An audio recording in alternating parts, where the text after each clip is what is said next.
Hey, Laura. Hey, David. I want you to think back to movies, TV shows, things that maybe you watched as a kid or things that you've seen recently. I know sci-fi is not your favorite genre, but I want you to think about fun future tech that you've seen and that you thought was really cool or that you wish was real. Oh my God, yes, you know me. Sci-fi is not my jam, but if I had to say, I would have to go back to childhood because TV. Okay, I'm going to date myself, but I'm going to say The Jetsons. Oh my gosh, I love The Jetsons. Seriously, one of my favorite shows. So it was the epitome of the future. Oh, for sure. But honestly, if I were to look at an episode of The Jetsons today, I would say many of those things that I thought were like, oh my God, these are never going to happen. So far out there. Yeah. We have them. Like, okay. Like what? Okay, so remember when he used it, George? I wanted to be the wife, like for real. But anyway, remember when George would look at the TV screen, but he would be talking to work or he would be talking to his doctor. Yes. So like we have that now, right? We've got virtual Teams, yep. We have Skype, we have all Facebook. What do you call it? Well, we got FaceTime too. FaceTime, thank you. You know all that. Rosie Robot. Remember they had that robot who like did all the thing. Okay, so now we have what? We have Alexa, we have Siri, we have all the little robots. They're that always we listening. And the Roomba.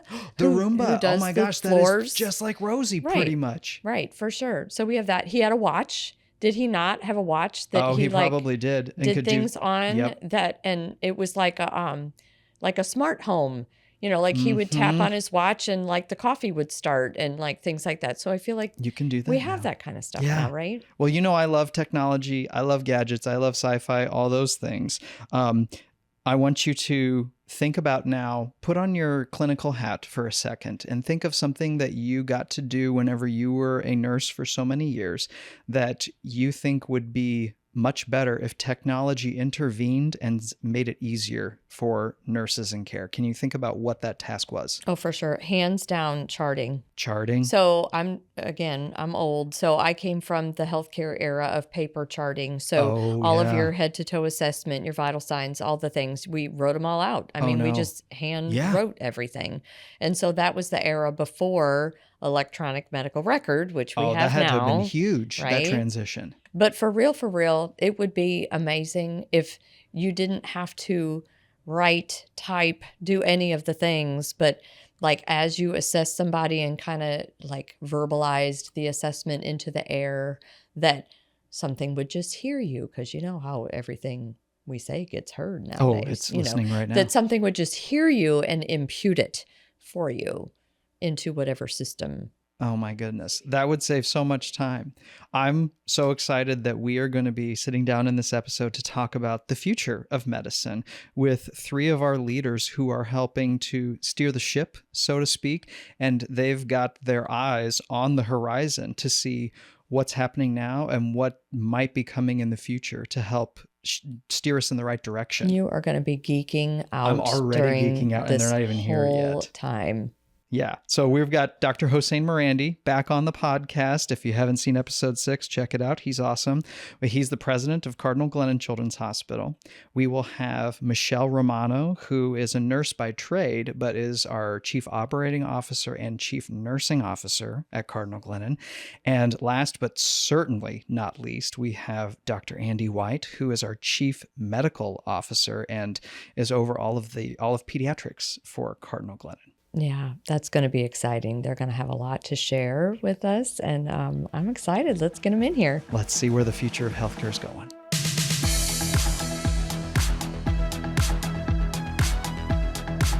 Well, welcome everybody to our humble podcast studio. We're excited to have you. Thank you. Thank you.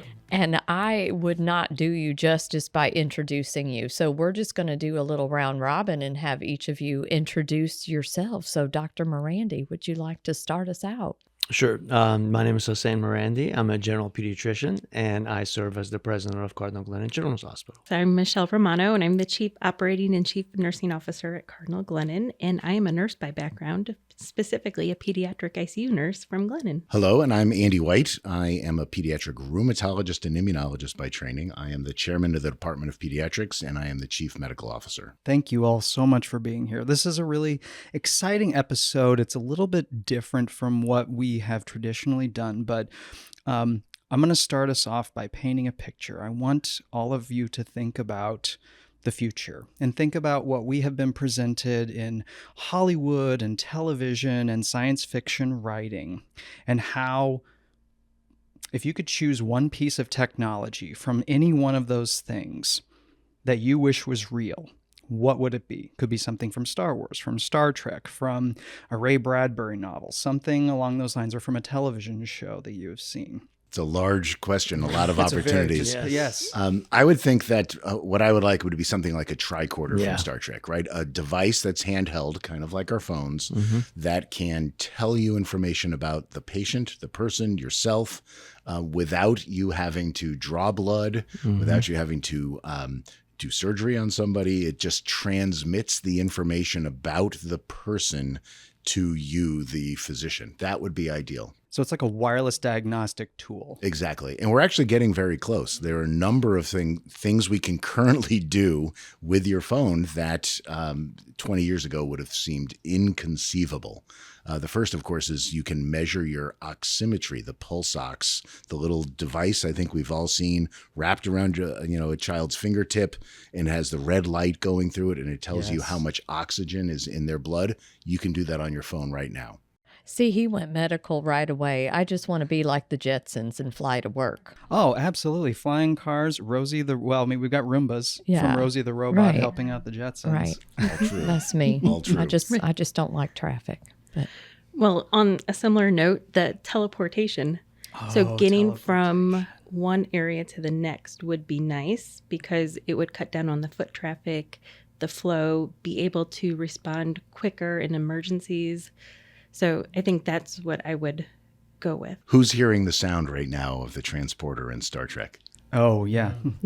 Maybe we can play Phases that. on. Dr. Moretti, how about you? When I think about, again, getting to the medical piece of it, the one thing that we always talk about is we cannot replace is the human touch, especially when it comes to the operating room.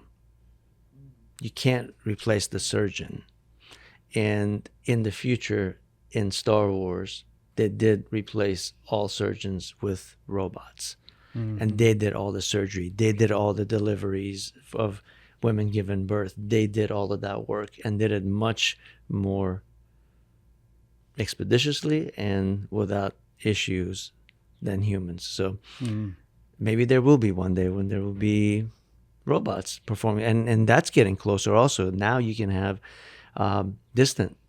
You have a physician or surgeon that's sitting in one place in a machine, in the robot, and the robot's connected to a patient, not in the next room, but 500 miles away. The reason why we bring that up and to transition into the project that we all are aware of and we are all extremely excited for, the fact that we are building a new hospital. And we've got the current Glennon. It's an amazing Glennon. It's been caring for patients for almost 70 years now.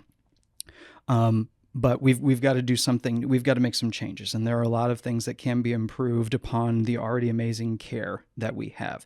So I want to get each of your perspectives on, we all know we are excited about this, but why should the community be excited about a new Cardinal Glennon right here in St. Louis? A few points. I think the first is that a new hospital is more than just the bricks and mortar and concrete that go into a building. It's really the investment in what we do and provide for the community and the patients of St. Louis.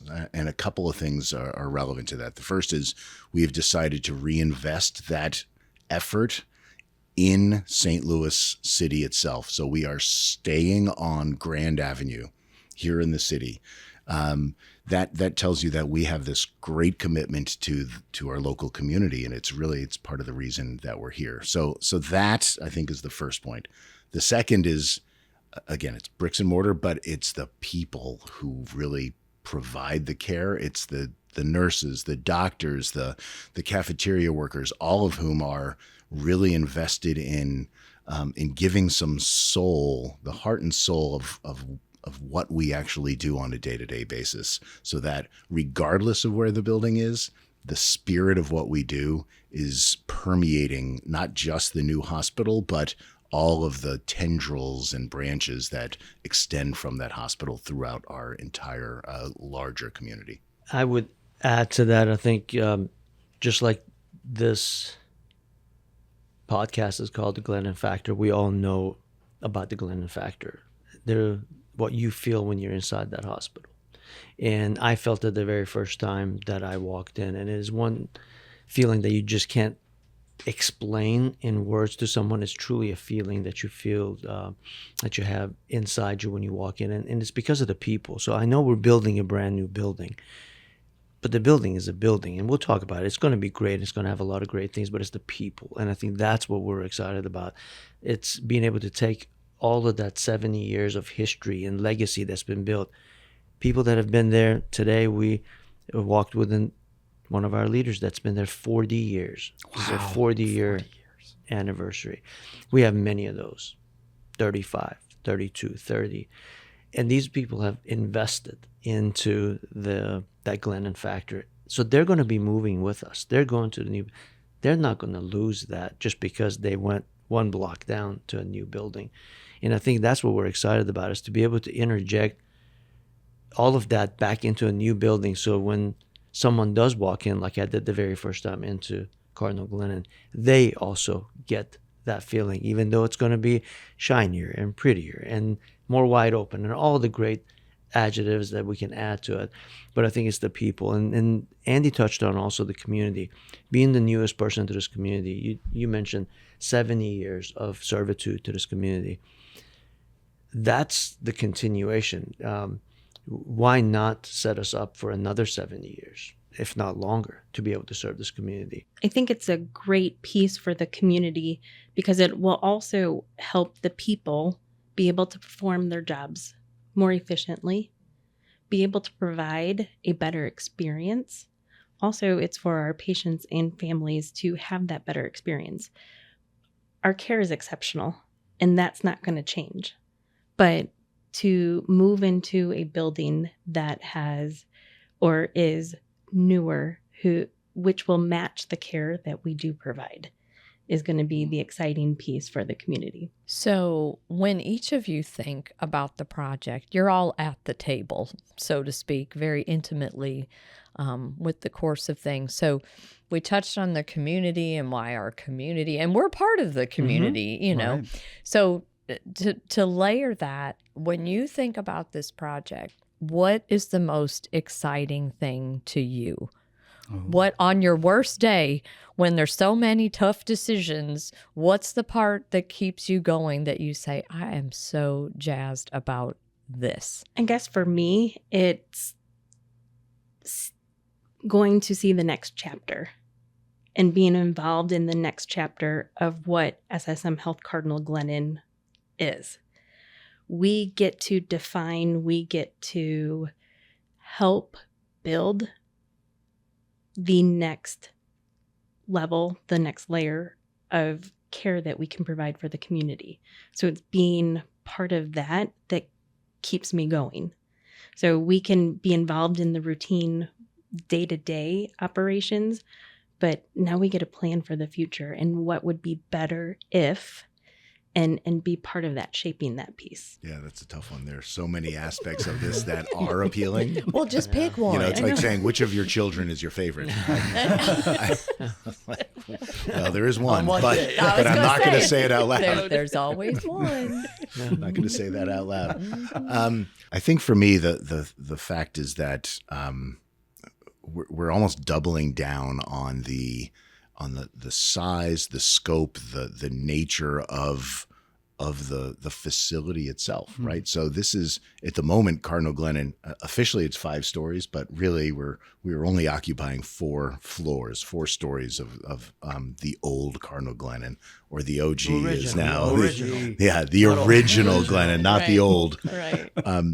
But The new building is going to be 14 stories tall. It's going to be a beacon to all within St. Louis. It'll be visible from just about everywhere in town, and it will really sort of say, here is where great care happens, right here at Grand and Chouteau. So that, to me, I think is the most exciting part. It's a very personal question when you ask, what drives you to kind of keep going and do some of those things.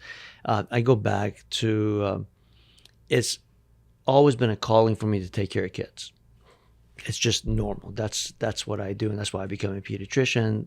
And when I transitioned my career from the clinical side to the administrative side, it was mainly because I wanted to be able to make a more positive effect on people's lives more than just the one-on-one in an office that I would. And I know that decisions that we make affect thousands of people, not only today, but this project, which is a once-in-a-lifetime opportunity for many people to be involved in the building of a brand new children's hospital in the community, doesn't happen every day. To be part of that and to be able to walk away and to say, I was part of something that's going to touch the lives of so many thousands of people for so many years, even long after I'm gone, just is not something that you get to do every day. So I think that itself is fuel to get through and say, hey, let's keep going and let's make the best decisions, because it's not about me. It's not about what's going on with us, but it's really about what's going to happen to so many people in the future. So no, I think it's definitely fuel that we have all had. Like we feel like that this is a once in a lifetime opportunity to be a part of something as impactful. I want to shift us a little bit to how we are thinking about the future. So some of us have been very privileged to hear some of the internal conversations about, we've mentioned the legacy of the 70 years currently of healthcare. We've got to think about the next 70 years and beyond. And Michelle, you kind of touched upon it in thinking about and planning for the future of the what if of medicine. So I want to talk about the next category as what are we planning for now so that we can make the new Cardinal Glennon the most serviceable it can be for the future of St. Louis, of healthcare in general. The word that comes to mind is flexibility. Okay, and let's dive being into able that. to adapt to the future needs. And so looking at spaces within the hospital and having pieces that move around, that can be reconfigured, that can be adjusted based on the future of medicine, the future of nursing, wherever that can take us. In current state, we have a lot of fixed pieces Right. that might prohibit future developments. And so really taking into consideration what we could do and being able to flex up. So if we need more ICU beds, if we need more general care beds, what does that look like and how can we accommodate those pieces of it? The other thing to accommodate is well-being and ensuring natural light, ensuring open spaces. So throughout the hospital, gathering spaces, a large outdoor space. So really looking at the well-being of our patients, our families, but also the providers and staff. Yeah, it's a tough question. How will the future kind of play out in the physical space? I really think a lot of the future of healthcare will be more and more technology focused. And that means that we have to be flexible, skilled, and adept in adopting that technology. We're right on the cusp of artificial intelligence being able to help influence not only our medical decision making, but also the day-to-day tasks of what the nurses do, what the physicians do, and positioning ourselves so that we can say, oh, here's a new technology. We're going to bring that in and use it right away. I think that's going to be very important because in 20 years, we don't know what that technology is going to be. Absolutely. We don't know. So we have to be flexible. We have to build a hospital that has sufficient space growth, for alterations, and plenty of electric outlets for all the technology machines that have to be plugged in. Well, so I'm going to be the dumb one here because You're not dumb, David knows Laura. I am the least technological person in the room. I Yeah, gotta but call him if for I all hear my you say phone something stuff. like hematoma, I'm like, what? Yeah, well, okay. So when we say we're planning for the future, like I get it, and we don't know what's coming down, and we know some of what's coming down the pike. We don't know everything, right? But like, okay, it bothers me when I go to the first floor right now, like in the NICU area, right? And I lose my wireless signal, right? Okay, so are there basic, and I have a feeling that that's because of how the building's constructed or what it's constructed of or whatever. So are we building, this is going to sound so silly, are we building our material with certain components, is it made out of certain things that we are, because it's made of whatever? I feel like the Three Little Pigs, that they made their house with straw or with brick. Right. You know, are we making it, constructing it of certain materials so that we are having the utmost flexibility to adopt whatever is coming? Yeah, does that make sense? It does. It is not straw. I do not know It's how to not ask a straw. question. No. It's not Guarantee you straw. it's not straw. Is Thank goodness. Wi-Fi Okay, the big good. bad wolf in there? I mean, Totally understand. you know what I'm saying? Totally understand. Okay. So let me answer that question in two pieces. The first piece is when you talk about future-proofing a project or a building, I think the first thing you need to do is to look back in what has always worked, and you make sure you continue to do that. So we didn't build a building to be able to win awards on design. We know what has worked. All of us have spent the majority of our lives in hospitals, in healthcare. We all know day to day what we needed, what worked. And so we stayed very true to that. But at the same time, as Michelle said, we had to be prescient about the future and start to think about what do we need to do to make sure we are ready for things that happen. So you talked about building material. Historically, all buildings that we built were built with steel in it. Steel is one of the worst things when it comes to radio frequency, which is why when you get to our NICU or outside of it, you can't pick up your cell phone because radio frequency doesn't cross steel very well because of its density. So now as you talk about the future, many things that we're doing, as we remember when the nurses were at the bedside, they would do all the blood pressure and everything else, and they would write it on their glove, and they would come back to the desk, and they would punch it into the or a paper towel or whatever they had on their whatever. Yeah. We all did it. Even you did now, it too. we did it too. We had to because you were there.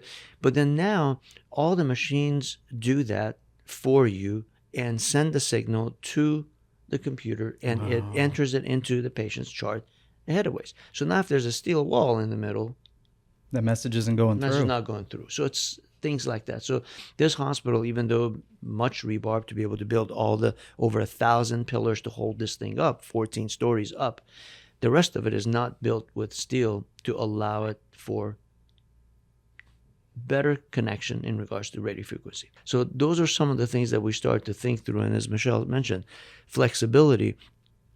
As we build the rooms, there are many rooms where we can flex it. If we need more ICU beds, it becomes an ICU bed. If we need more medical surgical beds, we can transition it. And it's very easy for us to flex up and down based on the types of patients, the needs for the patients. So I think those are some of the things that just day to day where we go through.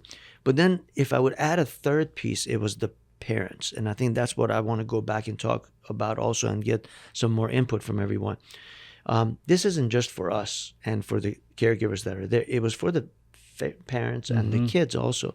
So we had our parent advisory councils, which were involved in helping us make a lot of decisions. And we were very adamant about making sure that we always thought of them as we thought through the design. So as an example, when you look at the design of the building, one edge of the building overlooks downtown and the arch. On every floor, that end are all parent lounges. Oh, that's going to be nice. For respite for the parents, because our parents said, can I just have a space where I can step away for even 10 minutes, return the call, return the page, or just gather my thoughts to be able to deal with that. And we thought about that. We wanted to be able to give them that opportunity. So every floor will have a parent lounge on the best area there. our average daily census in our NICU and the length of stay of a patient in our NICU is 29 days. And those families are in those rooms with no windows. That's a long time to be in That's a one of long those time. room.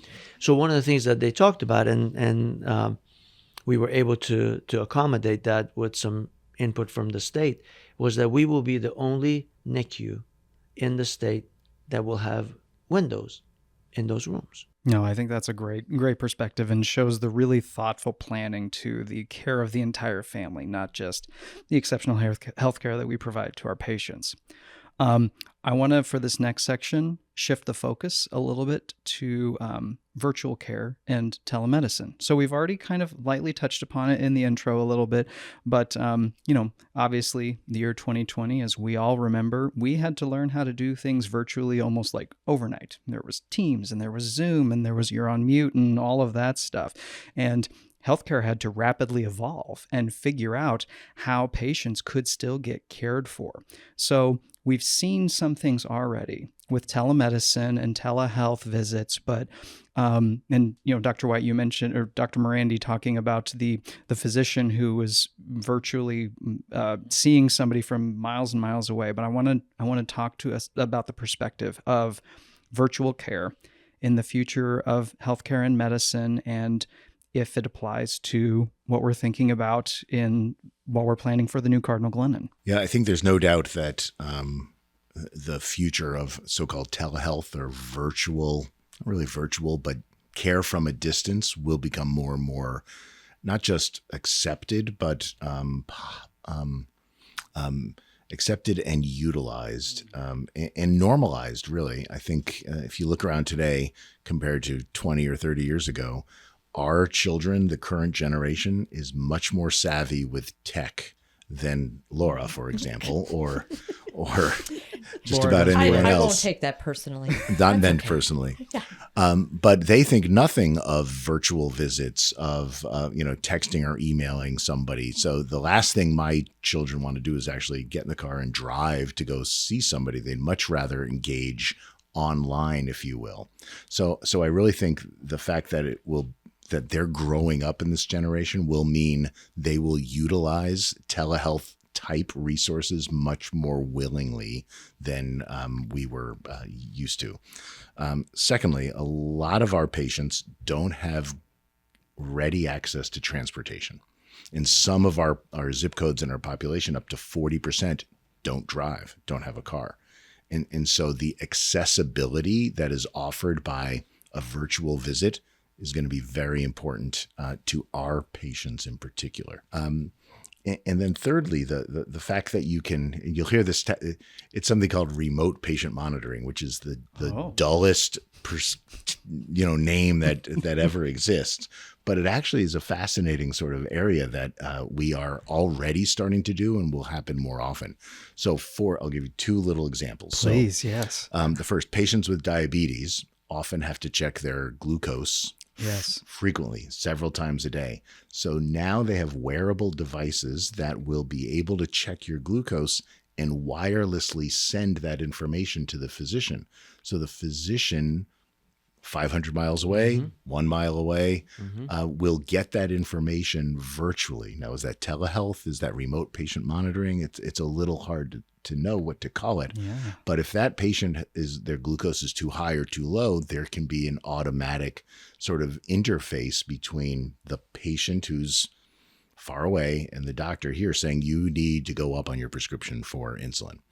Another example of this, which is a true story, just happened to someone in my family, and I will alter the name to protect the innocent. We'll just call it my mother. So my mother fell down the stairs, for example. It's a true story. So somebody fell down the stairs, and she was wearing a device, a little ring, that noticed that and called 911. Oh my goodness. Before My mama has one of those. Right. Yes. Before she was able to get up and go call. She couldn't actually. So 911 arrived before she was even able to regain consciousness, find your telephone, and make a phone call. That's going to happen a lot more often. So that sort of remote, it's not patient monitoring, but remote human monitoring, I think, is really going to be But an I important part. feel that because I think my dad at one point had a Holter monitor, and they gave it to him in the office, and they told him to wear it, and they said wear it for whatever this many days, and then send it back to us.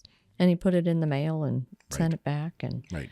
I find your comment very interesting because my follow-up question to whatever you all were going to suggest about telehealth or how that is becoming more normalized or whatever was, are people going to feel less humanized? Is the human touch of healthcare becoming less? Like you know what I mean? But to your point, I crave that because I come from that versus younger people who are so used to all the and less human connection that maybe that's not the same expectation of a growing up and coming generation as the old people like me, you know? I don't do. know. There's been a lot of talk and discussion, not in healthcare in particular, but just in the video gaming world and the electronic world, that if your children are on games all the time, they're somehow going to lose out on the ability to connect with another human in real life. And we haven't found that. Studies have been done, have not found that is negatively impacting the youth of today. So we'll see. Give it more time, more studies, but the children who play on video games for hours a day, when they actually get together in real life, they seem normal. That's good to know. My kids like to play video games a lot, and I don't Mine mind too. it either. So No. you've alleviated my stresses, Dr. White. Some of them. Some of them. We've touched upon AI a bit, which is a kind of a segue, but also a direct dive into this last section that I wanted to talk about. And I called it technology acronyms, talking about AI, AR, and VR. So we've already talked a little bit about AI, and if there's more, please, I love talking about AI, which is artificial intelligence. But I also don't want to lose sight of current technologies that we are using at Cardinal Glennon in the VR, the virtual reality space, or even potentially in the AR, which is augmented reality space. So I want to put that up to the group. I'll start with a real life example that's happening in our hospital right now. We have a patient who has a complicated neurologic problem, and it's not, there will be more coming out about this patient in the future. But we are using augmented reality to map out not just the brain structure, but the vasculature, the arteries and the veins that surround that brain, so that the physicians can put on their virtual reality headset and rotate the brain and the vasculature in space and see it and make conclusions about where they want to operate. So, for example, if they want to change the flow of one of the arteries or the veins, they can see where it is and can clip it virtually and get a sense for where the blood flow will then be redirected. So this is happening now. That's amazing. Another thing that I love is when we train, we were all taught, see one, do one, teach one. You would see a procedure, then you would go do one, and then you would teach it to the next person. The problem was there was a patient at each one of those. And that's not necessarily the best thing. But with some of these virtual reality, you see it and you can start to do it not just once, but you can do it 20 times, 30 times, 40 times and see what it's going to be. Learn the method that you need to, see the differences that it makes. While if it was a patient, you only had that one patient. So it gives you multiple opportunities to be able to figure out how to do it best, what angle to come in, and which direction should I come in to clip a vessel, what's going to be in my way. If I touch this, what will happen? So all of these things that you can now play around in a safe space way before and plan out. And what we've noticed is that many of the surgeries that use AR and VR prior to it, the length of surgeries have decreased because the surgeon knows what they're doing. They already know exactly how they're going to go about. They don't have to go in there and be surprised by, oh, well, I didn't think about it. And all that time that you would have spent in the simulation, you would have had to do that at the surgery, if not fast. So you've already done all that thinking and you know exactly it. But something as simple as even Michelle will tell you about our nurses that just went to the new building and used VR. Please dive into that. Yes. So not only using it for patient care, but we had a group of ED staff members. Oh, from the emergency department. Correct, Yes. from the emergency department, who were able to go into the new building. So the emergency department's on the first floor, and they were able to walk with McCarthy.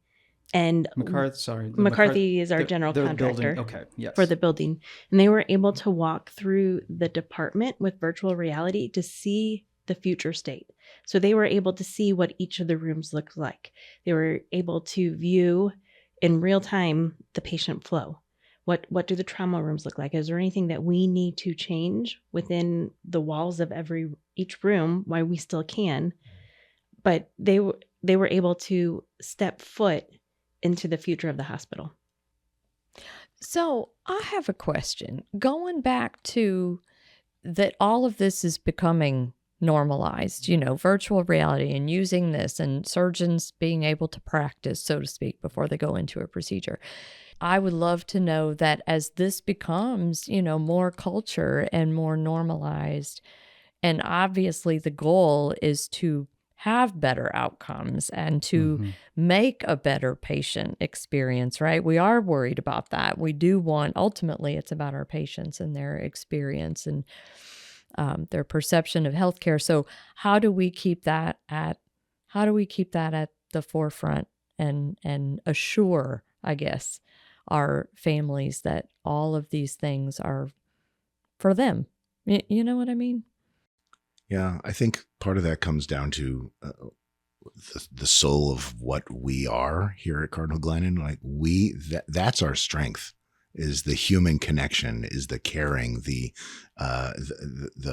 thoughtfulness, focused on the patient and their family.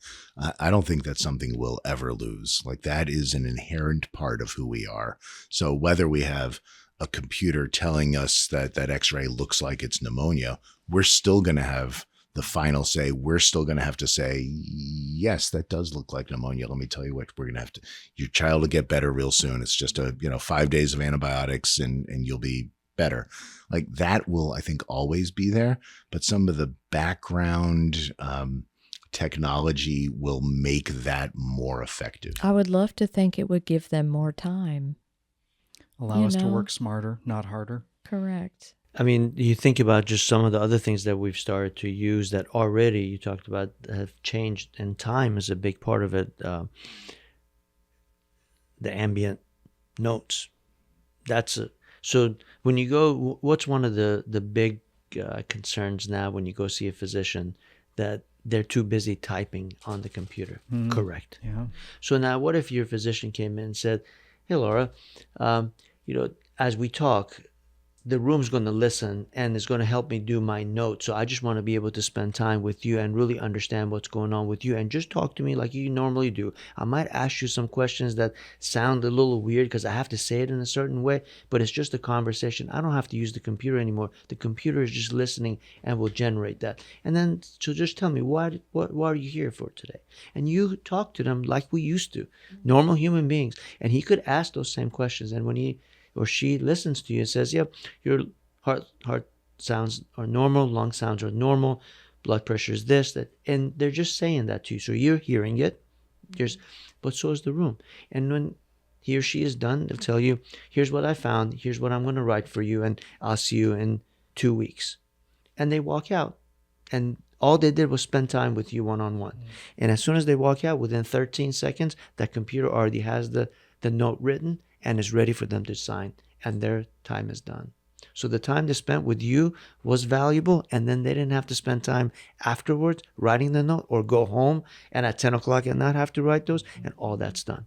That's something we're using today, and and so those are some of the things that it's going to change the way we practice medicine.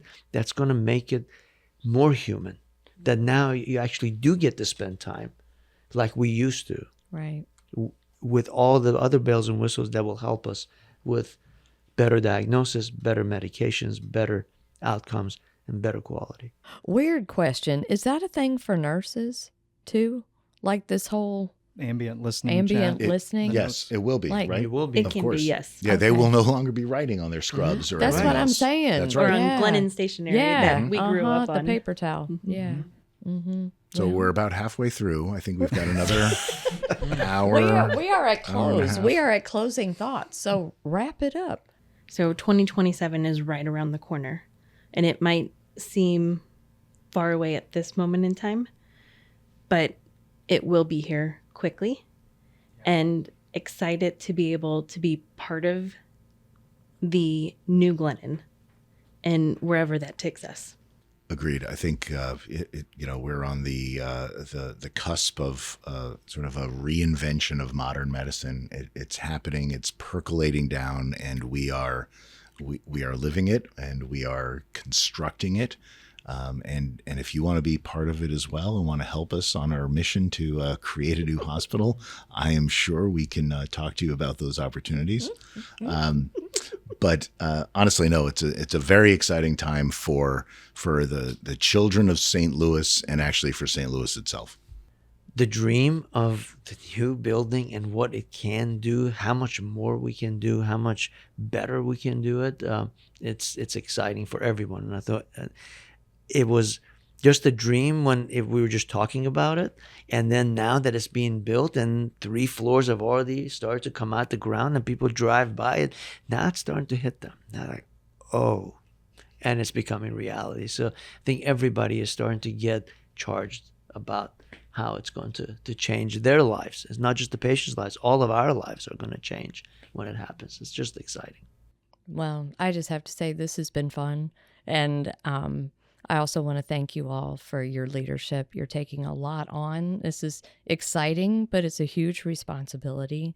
And it's a lot to think about and a lot of decisions, a lot of people to incorporate. And I'll say, just having been at Glennon 35 years, and when we started, we were just 2 buildings, and then we had a 3rd tower and then a 4th tower. And I come from being a nurse when we paper charted, and then there was electronic medical record, and now there's AI and there's all these things, and it's a very exciting time. And the OG Glennon, saved my kid, and, he wants to be a doctor, so he's going to grow up with all the things and maybe practice one day at New Glennon. Who knows? But yeah, it's exciting. We are hiring, so Yes. Okay, good. I'll send tell it him my to hurry way. up. Yeah. Get his resume. Yes. Right, Yes. right. Well, thank you all for being with us today. Yes. Thanks Thank for you. taking the time, Thank you. playing sci-fi, and leading us in the right direction for the future of medicine.